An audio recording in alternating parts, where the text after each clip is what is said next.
మేఘాలయకు honeymoon కోసం వెళ్లి హత్యకు గురైన రాజా రఘువంశీ గురించి అందరికీ తెలిసిందే. అయితే ఇప్పుడు అతని సోదరి సృష్టి రఘువంశీపై సోషల్ మీడియాలో పెద్ద ఎత్తున ట్రోల్స్ వస్తున్నాయి.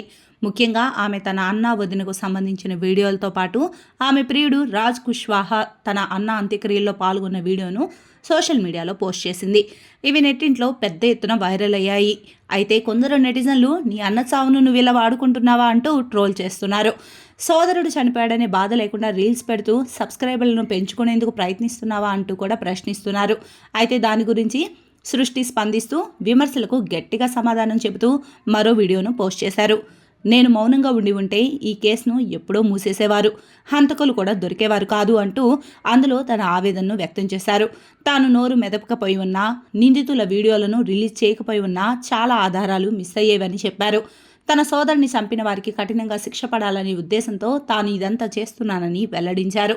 అందరికీ నిజానిజాలు తెలియాలనే తాను పలు వీడియోలు, రీల్స్ షేర్ చేస్తున్నట్లు స్పష్టం చేశారు. దీని వెనుక తనకు ఎలాంటి దురుద్దేశం లేదని, ఇది జరగక ముందు కూడా తనకు 4,81,000 మంది సబ్స్క్రైబర్లు ఉన్నారని చెప్పారు. అలాగే తనకి ఇలాంటి సమయంలో మద్దతు ఇవ్వాల్సింది పోయి విమర్శిస్తున్న వారిని చూస్తుంటే చాలా బాధగా అనిపిస్తుందని సృష్టి రఘువంశీ అన్నారు.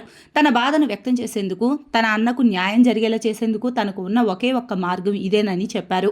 సృష్టి పోస్ట్ చేసిన ఈ వీడియోపై చాలా మంది స్పందించారు. ఒక కుటుంబం ఎదుర్కొంటున్న తీవ్ర విషాదాన్ని అర్థం చేసుకోకుండా వారి భావోద్వేగాలను అపహాస్యం చేయడం ఎంతమాత్రం సరికాదని చెబుతూ ఆమెకు అండగా కొందరు నెటిజన్స్ నిలుస్తున్నారు.